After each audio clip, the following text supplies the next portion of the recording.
नमस्कार, आप देख रहे हैं तेज इंडिया टीवी न्यूज और मैं हूं आपके साथ स्वाति। तो चलिए रुख करते हैं आज की ताजा खबरों की ओर। ग्रामीण अंचल के ग्रामीणों को पीएम आवास योजना के लाभ से सालों वंचित रखा जा रहा है, जिस वजह से नाराज ग्रामीणों ने रतलाम स्थित जिला पंचायत के मुख्य द्वार के सामने ही जोरदार धरना प्रदर्शन किया। ग्राम घटला के ग्रामीणों का आरोप है कि पिछले 6 सालों से किसी भी हितग्राही को प्रधानमंत्री आवास योजना का लाभ नहीं मिल रहा है। वहीं गुस्साए ग्रामीण महिलाएं और पुरुष जिला पंचायत के गेट के सामने ही जमीन पर बैठकर नारेबाजी करने लगे और जिला पंचायत के मुख्य द्वार को बंद कर दिया। इस दौरान जिला पंचायत के एडिशनल सीईओ निर्देशक शर्मा जो कि मौके पर पहुंचे, यहां उनकी ग्रामीणों के बीच पुलिस की मौजूदगी में जमकर बहस हुई। ग्रामीणों ने मांग की कि उन्हें तुरंत पीएम आवास योजना का लाभ दिया जाए। एडिशनल सीईओ निर्देशक शर्मा जी ने ग्रामीणों के द्वारा किए गए धरना प्रदर्शन को सही नहीं बताते हुए कहा कि वे शासकीय कार्य में बाधा डाल रहे हैं। सरकार की ओर से ग्राम घटला सहित जिले के 6 गांवों के नाम तकनीकी दिक्कत के कारण सूची से हट गए थे। अब सुधार की प्रक्रिया चल रही है। पहले ही 274 नाम सूची में जोड़े जा चुके हैं और बाकी भी जल्द जुड़ जाएंगे। इस पर ग्रामीणों ने कहा कि उन्हें अब आश्वासन नहीं, लाभ चाहिए। इस बीच पुलिस अधिकारियों ने हस्तक्षेप कर समझाइश दी और गेट खुलवाया गया। इसके बाद तीखी बहस के साथ ही ज्ञापन सौंपा गया। ज्ञापन देने में एनएसयूआई के नेता देवेंद्र सिंह सहित ग्रामीण मौजूद थे।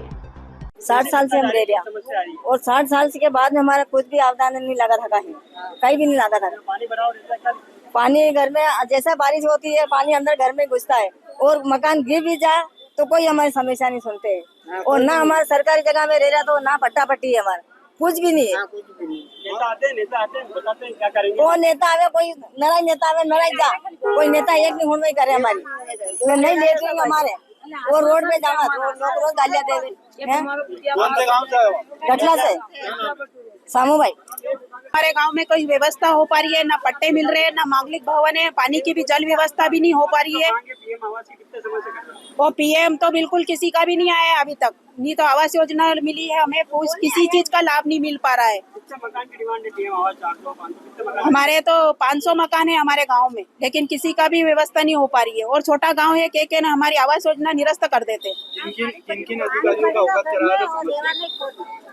किन अधिकारियों से बात की थी? हमने है ना सीओ से भी बात करी थी। हम 3-4 जगह लेटर भी लिख चुके हैं और सर्वे भी बहुत बार हो चुका है, लेकिन हमारे कोई कार्रवाई नहीं हो रही है। और वोट के लिए नाम लिस्ट में आ जाते हैं और कहने जाते हैं तो कि नाम लिस्ट से हट गया है, कुछ भी नहीं हो पा रहा है, तो फिर वोट कैसे आ रहे हैं? ये चीज भी हो बताओ ना हमारी। क्या नाम है? मोनिका परमार। ग्रामीणों से भी मैंने चर्चा की है और इनकी मांग को सुना है। इन्होंने बताया है कि ग्राम घटला, भटूनी, बोरवाना गांव के लोगों के प्रधानमंत्री आवास पिछले कुछ वर्षों से स्वीकृत नहीं हुए हैं। तो इन्हें अवगत कराया है कि इनके टेक्निकल एरर के कारण इनके जो नाम जुड़े हुए थे वे नाम टेक्निकल एरर के कारण उड़ गए हैं। तो वो उसके लिए प्रयासरत है, पत्राचार पूरा हो रहा है, लेकिन अब टेक्निकल एरर है इसलिए ये कुछ आश्वासन नहीं दिया जा सकता कि वे नाम पूरे आ जाएंगे या नहीं आ पाएंगे। लेकिन फिर भी जो अभी केंद्र शासन ने एक नई शुरुआत करी है कि जिन लोगों के नाम छूट गए हैं या जिनके किसी कारणवश नाम नहीं आ पाए हैं उनके लिए फिर से सर्वे शुरू करवाया है और हमने वो सर्वे शुरू कर दिया है, हो भी गया है। और इस ग्राम घटला के 274 लोगों के नाम जुड़ चुके हैं। ये हाईलाइटेड देखें आप, ये ऑनलाइन पत्रक है, मैनुअल नहीं है। ये 274 लोगों के नाम जुड़ चुके हैं। इन लोगों को अवगत करा दिया है कि 274 नाम जुड़ चुके हैं ग्राम घटला पंचायत के और राज्य शासन से जैसे ही निर्देश होंगे इन 274 को आवास का लाभ मिल जाएगा। यह भी आश्वासन दिया है इन्हें कि यदि आपका नाम इन 274 में शामिल नहीं है तो वो भी आप ग्राम पंचायत में जाके सचिव से संपर्क करना। सचिव भी हमारे साथ में थी जब हमने समझाया था, तो सचिव से संपर्क करना, आपका नाम जोड़ दिया जाएगा यदि आप पात्रता में आ रहे होंगे तो। सर उठने के लिए तैयार नहीं हो, कुछ आश्वासन की मांग कर रहे हैं? आश्वासन दे चुका हूँ, अब उनकी अगर उठने के लिए तैयार नहीं तो ये तो गेट बंद कर दिया जिला पंचायत। ये उन्होंने गैरकानूनी हरकत करी है क्योंकि उन्होंने इस प्रकार के धरने प्रदर्शन के लिए प्रशासन को पहले से सूचित नहीं किया था। उन्हें पहले सूचित करना चाहिए था, लिखित में उन्हें समय दिया जाना चाहिए था प्रशासन को कि इतने समय में आप हमारी मांग पूरी करें, अन्यथा हम धरना प्रदर्शन करेंगे। ऐसा उन्होंने कहीं कोई लिखित में नहीं दिया है। तो जिस प्रकार से वो धरने पे बैठे हैं, ये गैरकानूनी कार्रवाई है। कार्यालय जिला पंचायत को उन्होंने जिस प्रकार से गेट बंद किया है और हमने व्यक्ति को भेजा था गेट खोलने के लिए और गेट उन्होंने खोलने से रोका है, तो ये तो शासकीय कार्य में बाधा पैदा कर रहे हैं और वास्तव में शासकीय कार्य अंदर भी प्रभावित हो रहा है। हमारे पास बाहर के कर्मचारी आ नहीं पा रहे हैं, हम कुछ कर नहीं पा रहे हैं। तो इसके लिए ये भी आरोप है कि जो है शहीद चंपालाल मालवीय तो शहीद हुए थे। हम ग्राम पंचायत गठला से आए हैं, सभी ग्रामीण जन, सभी को प्रधानमंत्री आवास पिछले 8 साल से एक को भी नहीं मिला। इस कारण हम गेट बंद कर जिला पंचायत के यहाँ बैठे हैं। पिछले साल भी हम आए थे, धरना दिया था कलेक्टर ऑफिस में। जिला पंचायत सीईओ ने हमको निर्देश दिए थे कि हम आपकी तकनीकी समस्या है इसको हल करेंगे, ये हमको लिखित में आश्वासन दिया था उन्होंने। लेकिन साल भर हो गया, आज तक तकनीकी समस्या का निराकरण नहीं हुआ। पिछले 8 साल से हमको प्रधानमंत्री आवास नहीं मिला और अभी हम यहाँ धरने पे बैठे, तो अतिरिक्त जिला पंचायत सीईओ आए कि हम आप यहाँ बैठोगे तो हम कार्यवाही कर देंगे। तो मैंने उनको बोला सर आप अगर इस पे कार्यवाही करते हैं तो आज लोगों को आवास मिलते हैं। गाँव में कम से कम 400 से 500 आवास है गरीब लोगों को जिनको मिलना चाहिए। आप कब तक रहेंगे आप लोग? हम जब तक कोई प्रशासनिक अधिकारी हमें आश्वासन नहीं देता तब तक बैठेंगे। देवेंद्र सिंह सेजावता।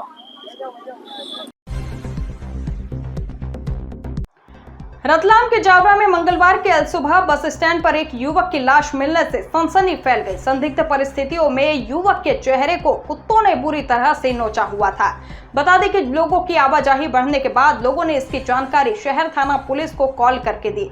पुलिस ने जब सीसीटीवी फुटेज खंगाले तो पता चला कि नशे में होने से युवक बैठे हुए अचानक नीचे गिरा, जिसे उसे चोट लगी और फिर खून की वजह से उसे कुत्तों ने नोच डाला। यह पूरी घटना सीसीटीवी में कैद हुई है। जावरा सिटी थाना प्रभारी जितेंद्र जादौन के मुताबिक मृतक की पहचान पप्पू उम्र 30 वर्ष, पिता पूनमचंद चंद्रवंशी निवासी बड़ा येला, माता पिपलौदा थाना क्षेत्र के रूप में हुई है। पप्पू मजदूरी का कार्य करता है और रोज की तरह वह जावरा आता है। शव मिलने की सूचना पर जावरा सीएसपी युवराज सिंह, सिटी थाना प्रभारी जितेंद्र जादौन, एफएसएल अधिकारी अतुल मित्तल बल के साथ घटना स्थल पर पहुंच गए थे। बता दें कि पुलिस ने मर्ग कायम कर शव का पीएम करवाकर परिजनों को सौंप दिया है। वहीं थाना जो कि शहर के थाना पुलिस के मुताबिक मृतक पप्पू अरनिया पिथा में रहकर प्रतिदिन मजदूरी के लिए जावरा आता जाता था। सोमवार रात लगभग 1:30 से 2 बजे वह नशे की हालत में बस स्टैंड क्षेत्र में घूम रहा था। गश्त के दौरान पुलिस जवानों ने उससे पूछताछ भी की। उसने बस नहीं मिलने की बात बताई थी। इसके बाद जवान वहां से लौट गए। युवक के पास से कोई मोबाइल भी नहीं मिला। वहीं एफएसएल अधिकारी अतुल मित्तल के मुताबिक मृत्यु का कारण रिपोर्ट आने पर ही पता चलेगा कि मृत्यु कुत्तों के नोचने से हुई या चोट लगने से। फिलहाल पुलिस मर्ग कायम कर लिया है। बस स्टैंड पर सुबह हमें सूचना प्राप्त हुई थी कि एक अज्ञात शव जिसे कुत्ते उसका मुंह नोच रहे हैं, जिसके संबंध में तस्दीक की जानकारी ली, जिसमें हमने आइडेंटिफाई किया उसका नाम पप्पू पिता पूनमचंद बागरी, जो 1 साल से अरनिया पिता मंडी में रह रहा था, मजदूरी करता था। संभवतः पीएम रिपोर्ट और इनने एफएसएल के जो निरीक्षण है उससे पाया है कि अत्यधिक शराब के नशे में वो गिरा और गिरने के बाद अनकॉन्शियस स्थिति में वहाँ पड़ा रहा और कुत्ते उसके ऊपर हमला करके बाइट किया है, जिसकी वजह से उसकी डेथ हो गई है। पीएम करा दिया गया है और मर्ग जांच में लिया गया है। शहर को अवैध गतिविधियों से मुक्त करने के लिए रतलाम एसपी अमित कुमार के पुलिस टीम को सख्त निर्देश दिए हैं। बता दें कि ऐसे में पुलिस मैदान उतर लगातार कार्रवाई करने में भिड़ी हुई है। वहीं एएसपी राकेश खाका के मार्गदर्शन में सीएसपी सत्येंद्र घनघोरिया के नेतृत्व में शहर में रात्रिकालीन गश्त एवं विशेष चेकिंग अभियान संचालित किया जा रहा है और इसी अभियान के अंतर्गत असामाजिक तत्वों पर कड़ी कार्रवाई के निर्देश भी दिए गए हैं। इसी के तहत थाना स्टेशन रोड रतलाम प्रभारी स्वराज डाबी द्वारा बीती रात्रि गश्त के दौरान एक सफेद रंग की स्कोडा कार को पीछा कर रोका गया जो तेज गति से लहराते हुए चल रही थी। उसके साइलेंसर से अत्यधिक शोर यानी पटाखों जैसी आवाज उत्पन्न हो रही थी। कार को रोककर चेकिंग की तो वाहन चालक की पहचान अरबाज पिता आसिफ सैयद उम्र 29 वर्ष निवासी बोरीवली स्थित मुंबई के रूप में हुई है। कार चालक द्वारा आम सड़क पर अत्यधिक खतरनाक एवं उतावलेपन से वाहन चलाकर अन्य वाहन चालकों एवं राहगीरों को गंभीर दुर्घटना का खतरा उत्पन्न किया गया। इस कृत्य पर थाना स्टेशन रोड रतलाम पर आरोपी चालक अरबाज के विरुद्ध धारा 281 BNS central motor vehicle rules 1990 धारा 15 के तहत पंजीबद्ध किया गया है। पुलिस ने बिना नंबर की स्कोडा कार को जब्त किया गया है। रतलाम पुलिस की अपील है कि सार्वजनिक मार्गों पर यातायात नियमों का पालन करें एवं वाहन संचालन के दौरान लापरवाही या खतरनाक ढंग से वाहन न चलाएं। नियमों का उल्लंघन करने वालों के विरुद्ध कठोर कार्रवाई होगी। रतलाम में रिमझिम के बाद आज यानी कि बुधवार 4 बजे के आसपास तेज गरज के साथ बारिश का दौर चला, जो करीब शाम 6 बजे तक जारी रहा। तपन और उमस से अब ठंडक का एहसास होने लगा है। कई दिनों बाद तेज बारिश का दौर शुरू हुआ। गर्मी से लोगों को अब राहत मिलती दिखाई दे रही है। वहीं मुंबई में भी होगा टाइड का रेड अलर्ट है। सड़कों गली मोहल्लों में पानी लबालब भरा हुआ है। लोग भरे पानी में डुबकी लगाते हुए दिखाई दे रहे हैं। रतलाम में तेज गरज के साथ बारिश शुरू हुई, जो लगातार 5:30 बजे तक जारी रही। अब तक करीब 24 इंच बारिश हो चुकी है। वहीं जिले में जून से लेकर अब तक की बारिश देखें तो 691.63 मिलीमीटर हो चुकी है, जो पिछले साल से करीब 116.25 मिलीमीटर अधिक है। तेज बारिश के चलते कई इलाके जो है जलमग्न होने की खबरें भी आने लगी है। शहर में डाली सीवरेज लाइन सिस्टम इतनी सफल नहीं हो पाई जिससे कि बारिश का जमा पानी तुरंत निकल जाए। अभी भी इस घटिया सिस्टम की वजह से कई घरों में पानी भरा जा रहा है। और वहीं मुख्य चौराहे में तो जैसे बड़े से बड़े पार्क का एहसास, वाटर पार्क का एहसास होने लगते हैं। 2 बत्ती क्षेत्र, न्यू रोड, घास बाजार जैसे कई इलाकों में लबालब पानी भरा रहता है।